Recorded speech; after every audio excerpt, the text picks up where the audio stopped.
everyone, and thank you for those of you who joined us early. Thank you for being patient.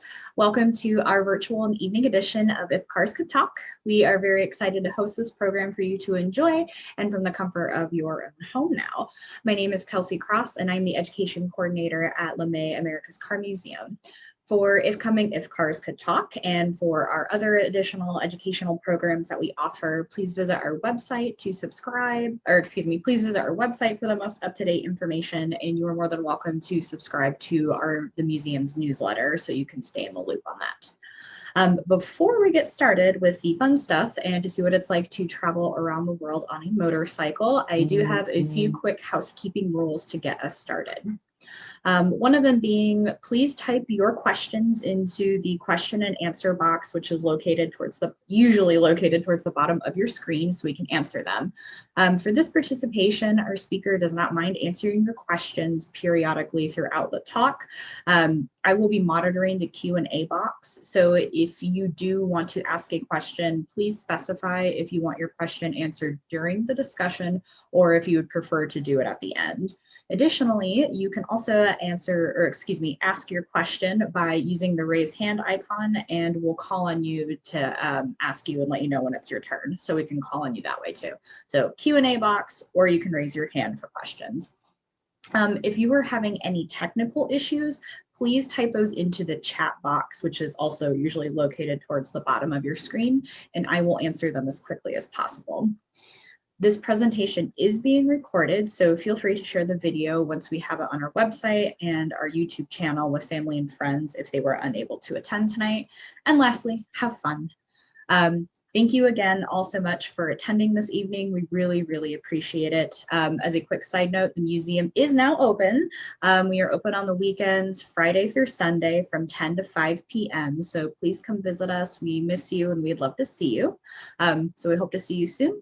And then without taking up any more of your time, I would like to go ahead and turn it over to our speaker and America's Automotive Trust Vice Chairman, David Madeira. So it is all yours now, David. If you need anything, I am here. I am going to go unmute and turn off my camera though, but I am here, I am listening, and I'm around to help. Well, thank you, Kelsey, and thank you for all you do to arrange these kind of programs for us, especially during this last year when it's been so strange and we've been unable to do what we all want to do. So thank you very much for that. I've never done anything this way. I'm an old timer. So, as you see things I need to do differently here, please guide me because I've never done it. Definitely happy to help you out with that. Good deal. And I want to thank everybody for joining us tonight. And I hope we have some fun together. I've been really blessed by opportunities to travel the world by motorcycle. And it really goes back to something that my parents really instilled in me. And they did not want me riding motorcycles, but they really encouraged me to pursue my passions and to see life as an adventure. And when I had the opportunity to participate in the opening of the museum 9 years ago, got a card from my wife with a quote in it: "Life is a great adventure, or it's nothing at all." And it was by the famous Helen Keller, who, as most of you probably know, was blind, and I also think deaf.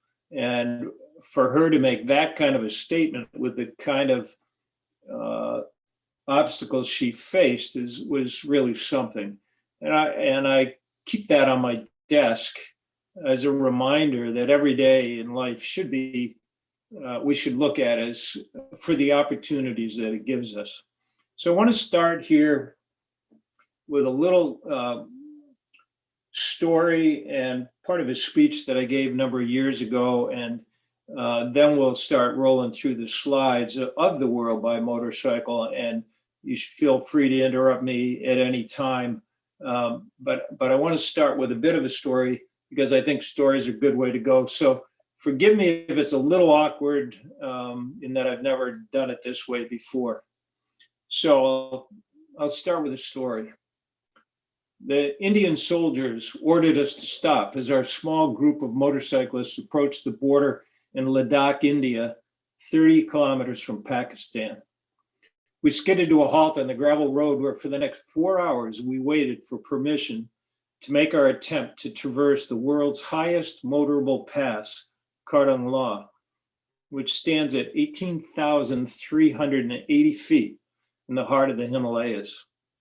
The delay was caused by stormy weather and avalanches, which had closed the pass. I've been asked to speak from time to time about my motorcycling adventures and why I ride, especially to wild and remote places like the Himalayas. Do men and women like I who do that have a death wish? Are we merely rebellious? Are we simply insane to put ourselves nakedly at risk of serious injury or even death? When asked to speak on that, I first thought the subject was not worthy. But as I reflected on it, I realized it's important for us as a man in a time when it has become anachronistic to be what was traditionally thought of as masculine. I need to spend time with it. As boys, during my time, we were taught we had to be brave, we had to be strong. Our heroes were mountain men and cowboys and professional athletes. Mine was Mickey Mantle. We dreamed big dreams. Some pursued our passions: cars, mountain climbing, sailing, art, music.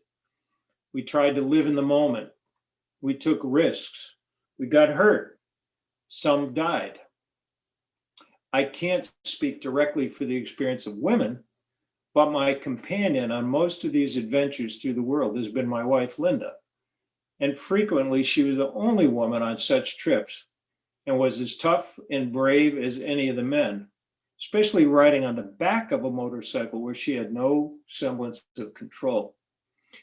She would say that her challenge as a girl and then a woman was the expectation that women could not and should not do these things that men were and boys were encouraged to do. Society also told us, male and female, we've got to be responsible, got to earn our way, have to provide for our families. And those are all the very best of things in and of themselves. Yet often we're also told that such a life meant we got to quit taking risks, must avoid danger. Henry Thoreau said, when a man or a woman builds a barn, it becomes his prison. In the latter part of the 20th century, the rules changed even more, and we're all told we got to be passive now, and we got to give our driving over to robotic cars. If you're a car enthusiast, I'm not sure how you feel about it, but I'm not too wild about that myself. It seems to become an article of American faith that we're to give our best years entirely to others, so at a distant point in the future, we can get all the pills we need to shovel to our grave and never having lived a life. Yet life can only be lived now. And so if we give up our passions, some way we cease to live. Suddenly the guards raised the barriers and we sprang on our bikes and we tore up the dirt road, scrambling to stay ahead of the trucks, the cars, and motorcycles that had built up behind us during our 4-hour wait. The deeply rutted, potholed road began to grow slick as a heavy mist surrounded us and we passed 16,000 feet. Mist gave way to rain, then fog, then snow as we climbed higher and struggled to stay upright in the mud, slush, and then several inches of snow. We rode higher for 30 kilometers, and suddenly the summit appeared out of the fog with a yellow sign, Kardung La, 18,380 feet, surrounded in a sea of fluttering red, yellow, blue, and green Buddhist prayer flags. Too cold for a prolonged visit to savor our accomplishment, we stopped briefly to take a few photos and to make sure everyone was together. We plunged down the mountain as the weather worsened. We opened our visors so that we could see, only to be bombarded in the face by sharp pellets of ice. One said later it was like kissing a shotgun. Amid the mix of hail and rain, the thunderclap and lightning bolts slashed above us. My wife Linda said it was as if the mountain was throwing everything at us that it could. Still, we rode on, sometimes in torrents of knee-deep water, hiding rocks and deep holes from view. We crossed several streams which had washed out the road, and we rode on, eluding fallen boulders and dodging cars stranded by the mudslides as bulldozers worked to reopen the road. The conditions forced us to spread out, and so we each rode alone with our thoughts and our fears. 20 kilometers from the finish, a rider caught us to say that Jeff was down with a broken leg and asked me to go for help. So we kept going, and we made our hotel in Leh at 5 o'clock. Jeff arrived 2 hours later by Jeep. Our van was stranded between two avalanches and did not arrive until 11 p.m. 200 people spent the night on the mountain, and 2 were killed by falling boulders. Later, after a hot shower, sipping scotch, I knew that if given the chance, I would do it again tomorrow. Motorcycles change your life. Bikes take us to remote and wild places. And the difficulties of the ride are beautiful experiences for the rider, who is engaging the external world through the senses: sight, sound, smell, and feeling. More importantly, motorcycles give life even as you face the knowledge that they can take it away. The adventure is internal, aiming at the mountain passes and river crossings of our mental and emotional landscapes, as brutal and inspiring as the route taken. Our daily lives provide little opportunity to explore this inner country, our real selves. But when you engage the particular mechanics of deep time on a machine that focuses your mind like a laser, while at the same time freeing the bonds of the physical, you find yourself moving quickly into the infinite slowness of your soul. A motorcycle is not like a computer or most machines that we use every day. For the act of riding it imbues it with a spirit which brings you right into the now, and that is life. Now is all we have, and when we ride, we embrace life. Life demands one thing, that we live it, and the challenge for men and women of our time is to dare to live it now and not miss it, as we do all that is expected of us. Motorcycling helps me do that. The adventure energizes me and helps me on my return to everyday life to be more present to the gifts of the moment that work and home responsibilities provide us, and to see daily life as an adventure, not just the trip. To seek it and to ride into it rather than to wait the inevitable end that all of us face. And that's why I ride. And that's a glimpse of what it's all about for me, and I think for many others who pursue that which I do. So that's the story, and that's the reflection on motorcycling, what it can do for one, and why I ride the world. So I'll stop there and begin to slowly take you through some images of different places, and feel free to interact about the places or what I've been talking about, and about the experiences that you see there, and then we can do any question and answer that you want. So the world by motorcycle, and this begins in Norway, as you can see by those glorious mountains.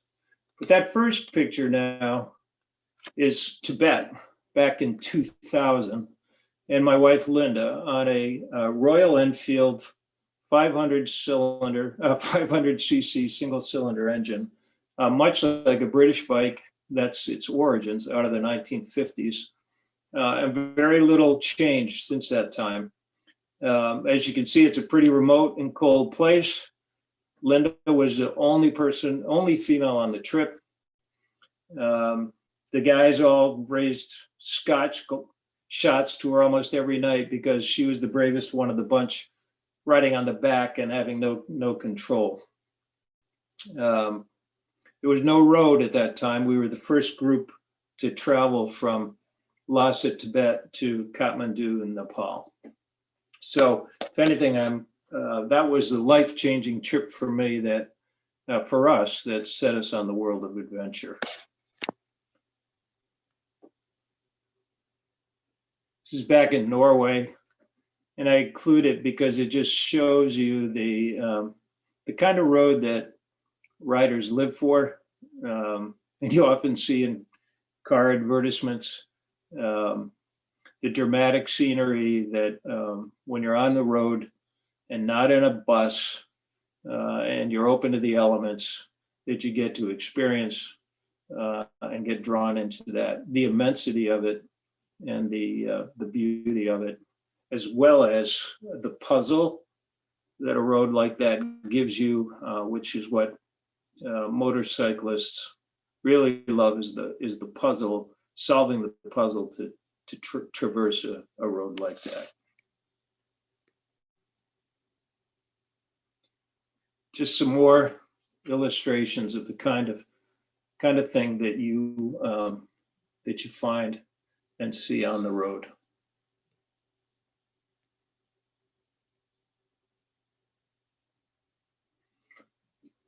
And it's cold out here, and it was, and often we run into that. We run into days where we'll have temperature swings of more than 50 degrees and all kinds of weather fronts.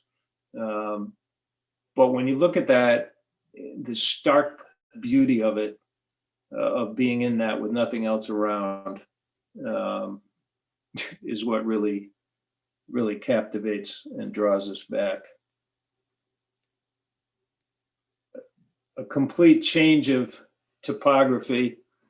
You all know Luke Skywalker in Star Wars, and well, a lot of it was filmed there in Cappadocia, Turkey, where churches and chapels and hotels and shops and homes are carved into the rock.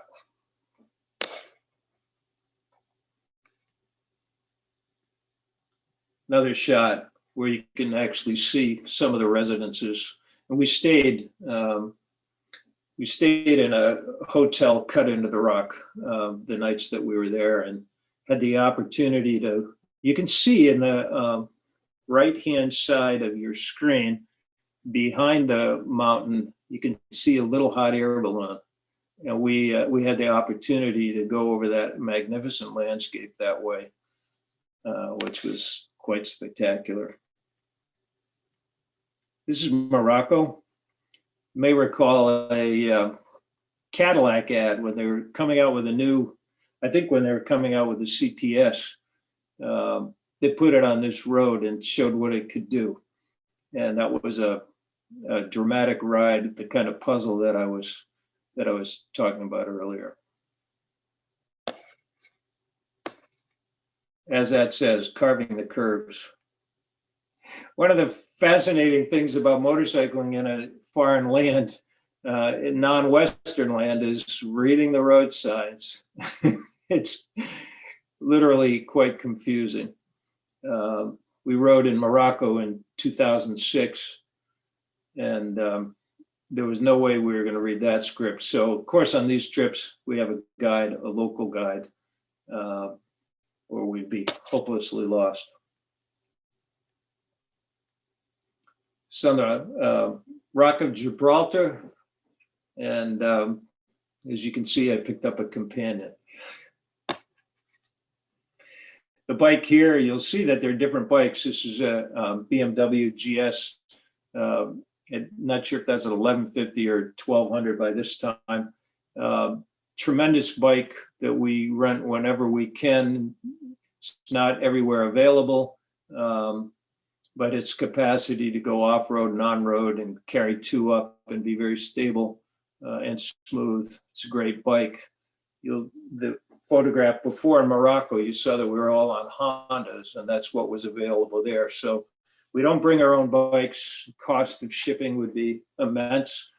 So we rent what we can get in different parts of the world.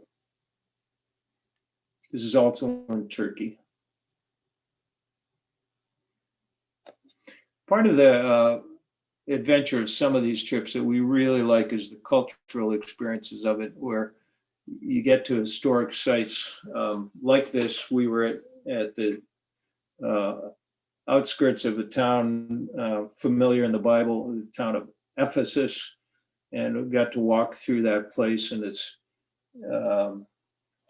great open air markets and stadiums and things like that. Here's a map of Tibet. I mentioned, and you saw the first shot with Linda and me, where we flew from Kathmandu. You can see the plane to Lhasa, which is Tibet, the capital of Tibet. And then we rode along that southern route there into Kathmandu. Took us about 10 days. It was probably about 1,200 miles. There was no road at the time. Today it's entirely paved by the Chinese, which is very sad, as they're making their best effort to obliterate the Tibetan culture. But at the time it was all dirt, and the lodging was pretty basic. Should be happy to answer any questions about some of those experiences. But that's part of what was spectacular about it, is that there's nothing like it on the face of the earth. There are no Holiday Inns.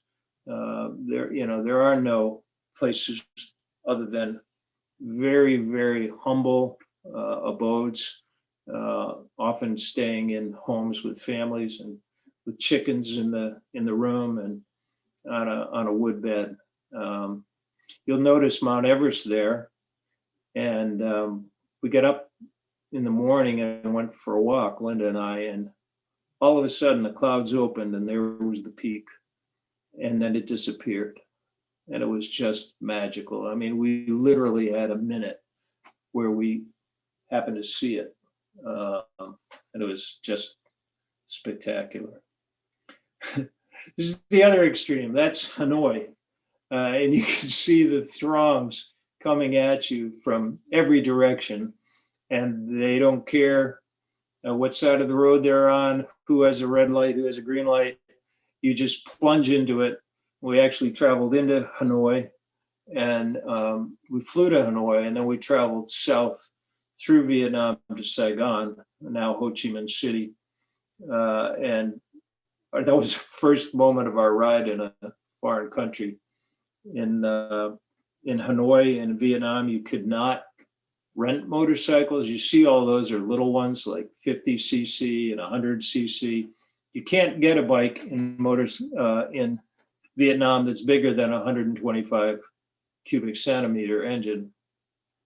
And the only reason we did was because the communist officials kept bikes left by American soldiers, American GIs.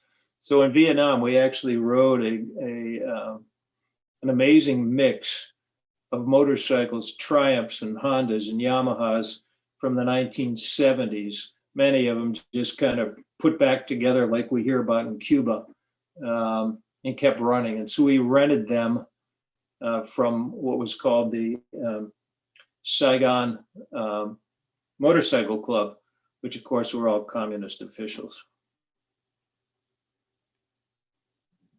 And that's the kind of thing you see of daily life and the way they have transport. My story was, the beginning story was about Kardang La.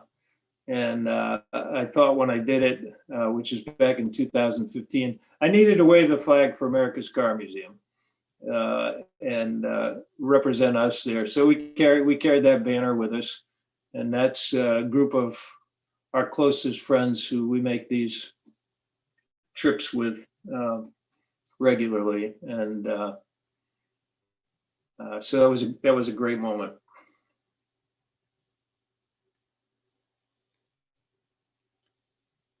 This is in India. And again, the kind of thing you would confront in the road, size matters. You don't want to hit that.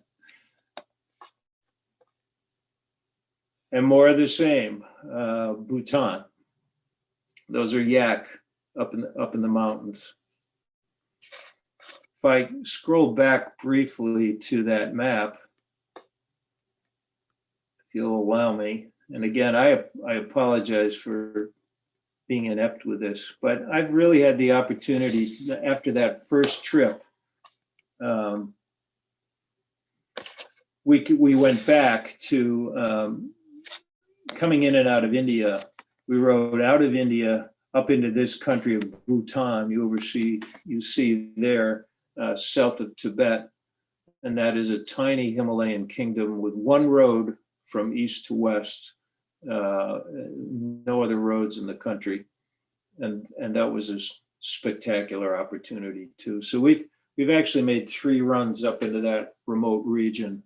The one to Ladakh, which is up in this part of northern India and Bhutan, and then Nepal and Tibet.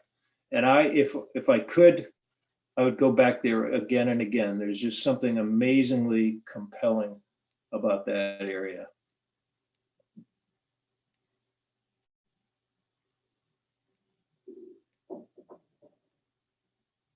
And you just see that's the kind of otherworldly sight that you see when you're able to travel this way.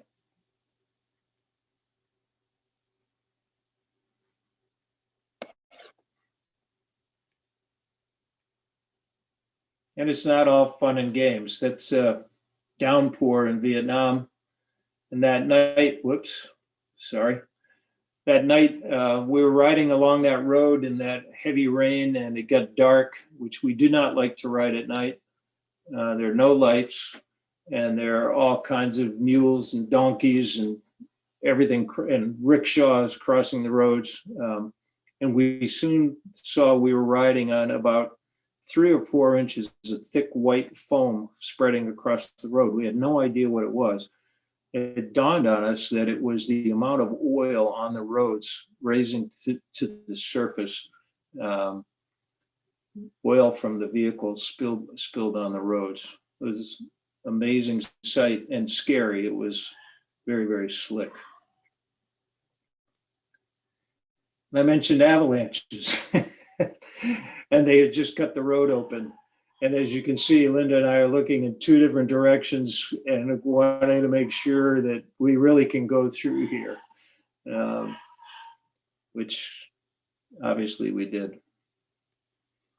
And then you have these fun road signs of all kinds. And that was on the border between Bhutan and India. Not the typical American road sign. And a fallen tree across the road. And our guide, Alam, who's native Indian, who I've done 3 trips with, cutting the log so we could travel on. And that's one of the reasons you go. Here's many of you may have heard of this place called Tiger's Nest. And it's a very remote monastery in Tibet that you can only get to by hiking several hours. So we stayed nearby and then took a day, and Linda and I and McKeel Haggerty, who's a good friend, and many of you know who McKeel is, hiked up to this remote place, nothing else there, and visited the shrine and talked with the monks and came down the mountain. And it was just one of those experiences that, again, seems like a world that is just so completely different and stunning. And there's some of the monks. And I say the reason why on the slide, because it is those experiences and some of the people you meet, and you know, you can't speak their language, nor they yours, but you find ways to communicate. And we've had some really interactions with people in that part of the world, that a couple of them who just haunt you and stay with you in the best of ways. Just another shot, you can see all the prayer flags on every mountain peak, every mountain pass in that part of the world. the pilgrims come and they put their prayers.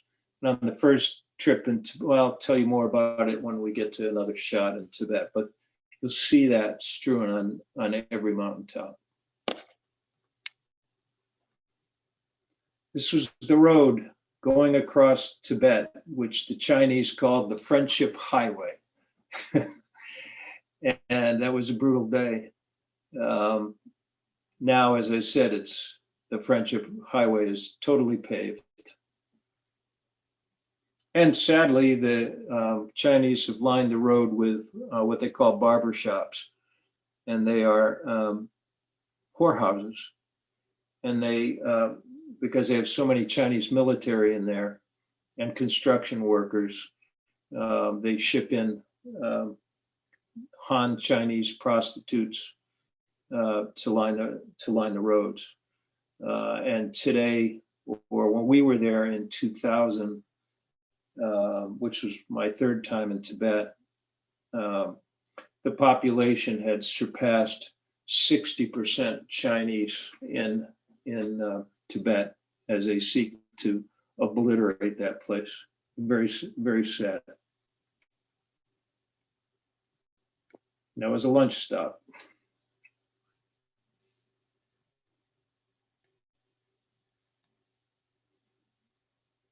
That was the end of that journey. You can see the simple bike. You can see how dirty I am and tired, but satisfied.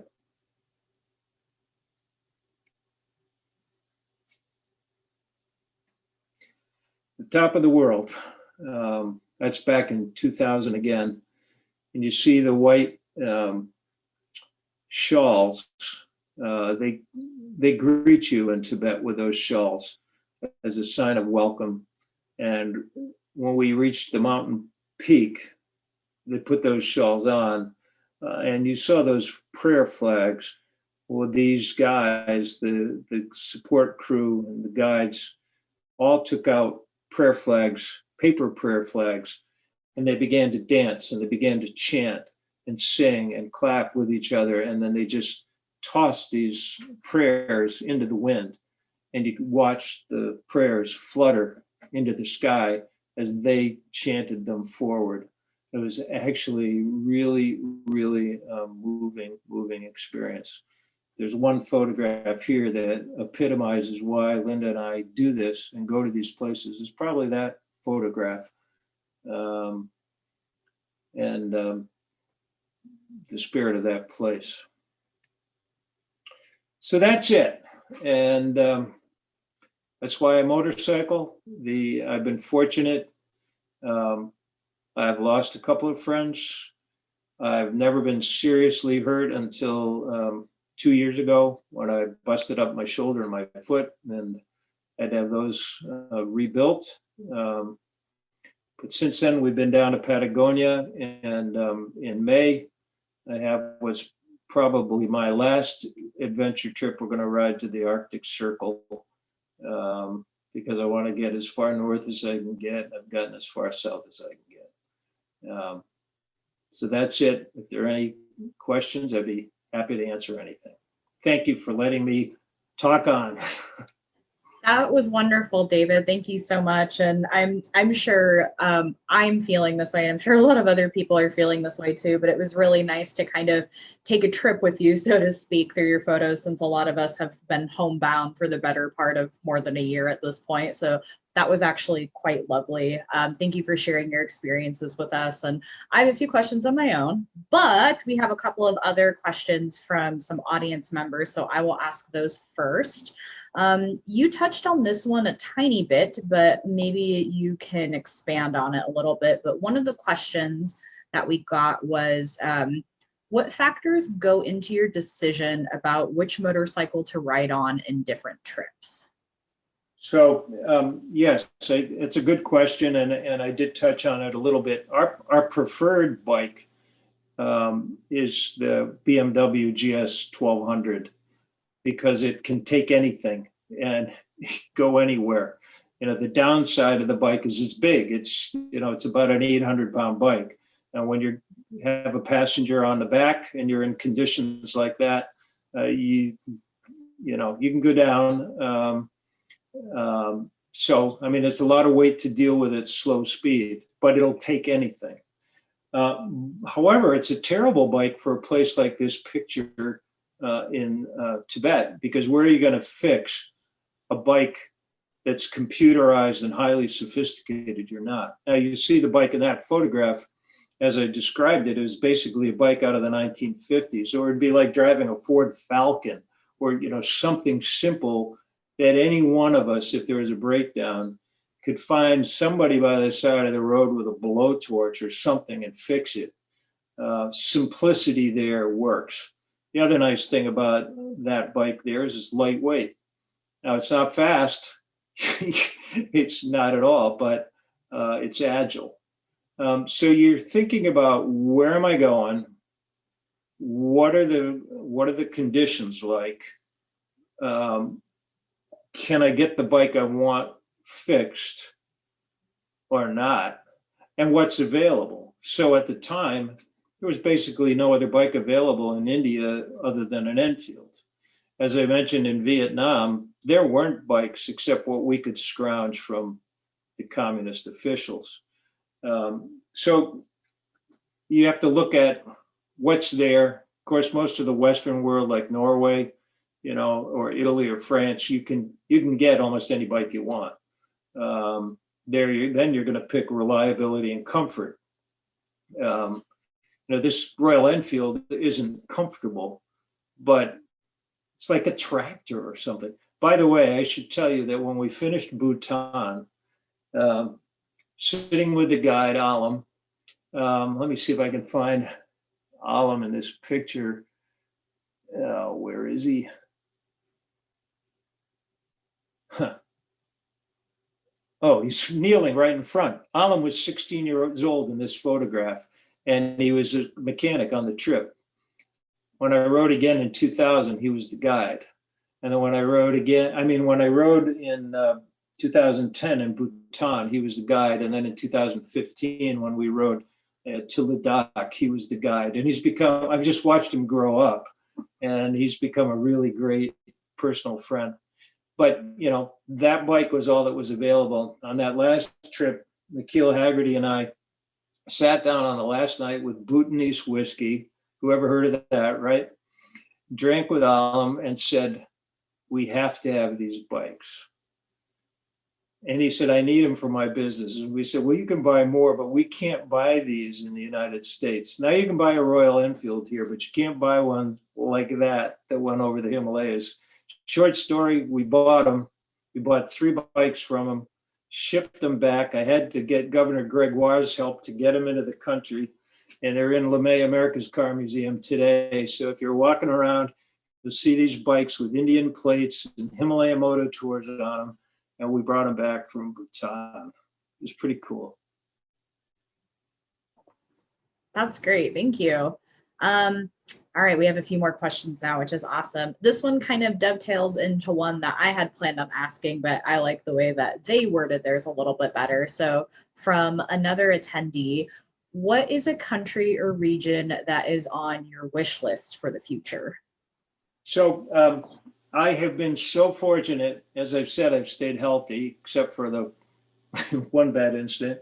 The only continent that I haven't ridden on besides, I can't ride Antarctica, but I've ridden on every continent except Australia. So I'm hoping that as I said, this year I'm going to the Arctic Circle, because I've been over the highest pass in the world, and I've been as far south as you can go, Tierra del Fuego. Well, I want to go to the Arctic Circle, so that's bucket list. But then the other one is I want to ride Australia and New Zealand, and I hope to do that in 2022. And then I will have ridden every rideable continent that I can. So that's my bucket list. Good question. But really, if anybody has the desire to go do something like this, go to the Himalayas.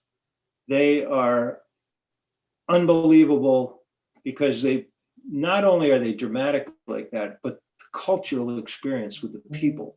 They are warm, And, it's so different. I mean, we can go to Europe, we can go to South America, and you can have wonderful experiences, but it's going to that Eastern world compared to our Western world is really remarkable, just remarkable. I would go back 100 times if I could. That was actually going to be one of my questions, was what was your favorite place to travel to? And I was particularly happy that one of the places you went to was Bhutan, because totally random and fun fact, but in fifth grade, I wrote a paper. We were assigned different countries, and my paper was on Bhutan. So I've had this weird affinity for that country ever since, and it's been a place that I've always wanted to visit. And just from the photos and the stories that you shared from there, I'm definitely still on that same mindset. So thank you so much for that. Well, I'm delighted to hear that. And as you know, they measure their, we have gross domestic product. They measure the gross national happiness. And through odd circumstances, when I was working as vice president at the University of Texas in El Paso, the president there, a woman, had gone to Bhutan and had met the king. And they created this great relation. You've got to go there. They created this great relationship between the University of Texas, El Paso, and Bhutan. And working with her, I helped her build a scholarship fund for Bhutanese students to come to Texas. And there are these amazing things that have come from Bhutan there. And the king sent the crown prince to school at UTEP. And that's what really piqued my interest back then in 98 to go to Bhutan. And the people, and it is, they really restrict how much Western influence is there. And, it because of computers and the internet, it's all coming. But the people were so kind and happy. It's really a place to go. I love that. That's wonderful. Thank you. Another question that someone asked was, what bikes do you own? Obviously, these are not the ones that you take on your trip, but what ones do you ride around Washington or across the country for fun? Great question. I love that question. The first bike that I ever owned when I was a teenager was a 1968 Honda CL350 called the Street Scrambler. And I sold it, at some point when I had to. And when we opened the museum in 2012 on the grand opening night, I was on stage, and my wife, all of a sudden, who does not do this, all of a sudden gets up on stage and grabs a microphone. And I'm looking at her like, what is going on? And then behind the screen, I heard this engine start up, and I knew it instantly. And she had found the 1968 Honda CL350, exact colors, exact build out as my original bike, gave it to me that night. So I still have that, which, means a great deal to me. Then the bike I always dreamed about as a teenager, and a friend had one, was a Norton Commando 850 British bike. For those of you who don't know, it is very much like a Triumph. It's in that genre. And I found that in 2005. I found one in a barn on a road trip in Oregon, and I bought it and brought it here and restored it with a guy named Mark Zener, who's a great Norton specialist around here. And so I've got this beautiful 73 Norton 850 Commando. And then I've got the 2009 Royal Enfield Bullet that I brought back from the Himalayas. And like I said, that rides like a tractor or a Ford Falcon. But after 3 trips over the Himalayas on those, I had to have it.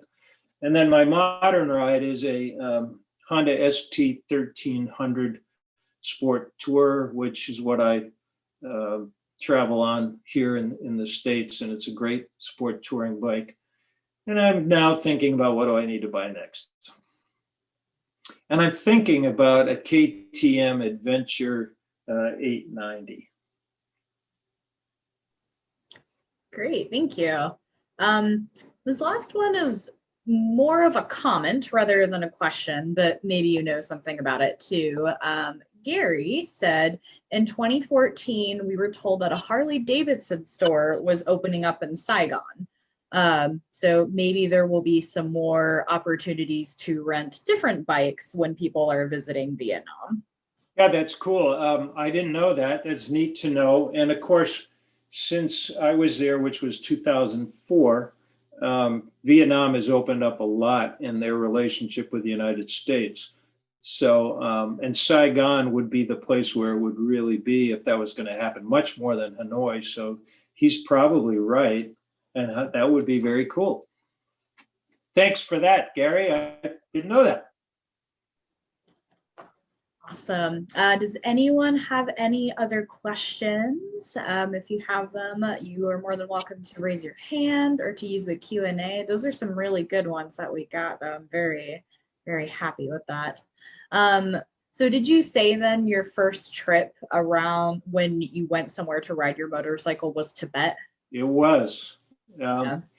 Interesting story about being alert to opportunities, which I cannot always say that I am. I'm the kind of guy who spent a lot of time for business on airplanes, and I'd get on a plane and not want to talk to anybody. I just like, try to shut the world out. And I ended up on a plane coming out of Texas back to Chicago, and I ended up talking with this guy. And he had ridden not all over the world, but he had great adventures up in Alaska and other places. When we began talking, and he told me about this motorcycle trip across Morocco. And I thought, oh my gosh, Morocco? How cool would that be? Which, by the way, that one is very cool and more doable than Tibet. It's really cool if anybody wants to do it. So I found out more about it, and the person who led that trip was a guy in Chicago where I was living. And I called him. And I'd like to say that I take phone calls from complete strangers, but often I'm, what's somebody want, right? Well, this guy was great. And he took my call, and I said, I really want to learn more about this. Can I buy you lunch? And he met me for lunch. And he told me about these trips he was running. And I said, well, I really want to do something. I've never had the opportunity. I said, what's your next trip? And he was a little guy, and he got real big, and he said, Tibet to Nepal, no one has ever done it. And I got the permit from the Chinese. And I said, I'm going. And that got it started. That was a life-changing trip. That's why this photograph's up there. That's that trip. Just goes to show you never know who you'll meet and what kind of opportunities will present themselves. Yeah. And that's part of what my early piece on motorcycling was all about, that when you are on a motorcycle, you are totally in that moment, or you better be. Because if you're not, you're going to be in trouble, or you're going to be dead. But being focused in the act of motorcycling itself is a beautiful thing. But then it brings you right into the present and makes you aware of what's going on. And that's why I love it. And if we could, that's why I said, if you can translate it back to home and what we're doing, then you're alert for opportunities like that. And like I said, that's not always me. But that kind of experience helped change me. So I'm trying to be more that way. Absolutely. Well, if there aren't any other questions, then I'll give it another minute or so for people to raise their hand or type in their questions. But I just want to thank you again so much for doing this presentation.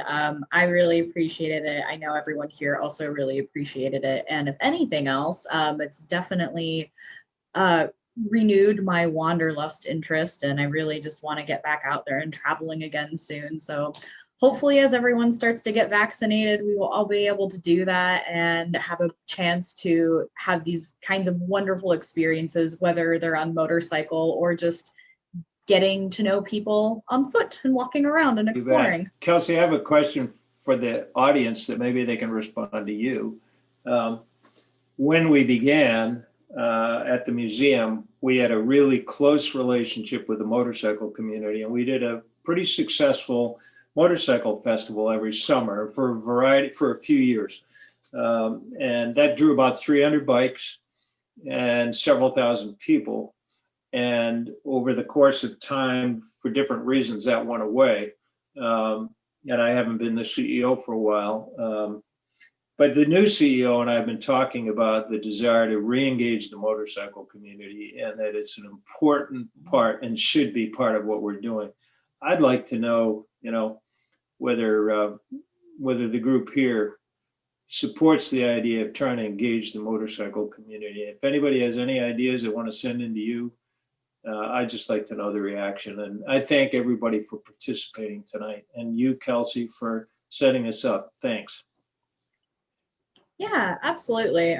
I would love to see it. I mean, honestly, I think it fits with our mission, and, any kind of motorized vehicle, I think, is welcome at the museum. So hopefully there's an interest for that too. And our contact information for the education department and for the museum in general is on our website. So if you have any ideas or suggestions, we'd love to hear them. We want to have everyone feel welcome at the museum. So definitely let us know that. But thank you again so much for the presentation tonight and talking about your experiences.